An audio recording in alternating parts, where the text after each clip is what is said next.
பொருளாதார நெருக்கடியில் இருந்து மீண்டு வரும் துபாயில் வீட்டு விற்பனை கண்காட்சி நடைபெற்றது.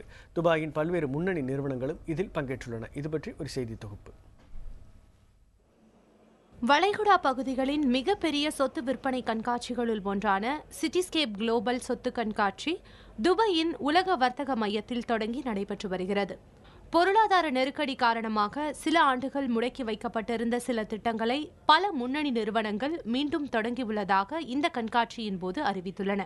பனைமர வடிவில் துபாயின் சின்னமாக அறியப்படும் வகையில் 3 தீவுகளை கட்ட தனியார் நிறுவனம் ஒன்று முனைந்தது. பொருளாதார நெருக்கடி காரணமாக நிறுத்தி வைக்கப்பட்டிருந்த இந்த திட்டத்தை மீண்டும் தொடங்க உள்ளதாக இக்கண்காட்சியில் பங்கேற்ற அந்நிறுவனம் தெரிவித்துள்ளது. அதேபோல் துபாய் அரசுக்கு சொந்தமான இடத்தில் உருவாக்கப்பட இருந்த த லகூன் திட்டமும் மீண்டும் தொடங்கப்பட உள்ளது. வெளிநாட்டு முதலீடு அதிகரித்து வருவதன் காரணமாக அடுக்குமாடி குடியிருப்புகளின் விலை தற்போது 20% அதிகரித்துள்ளது.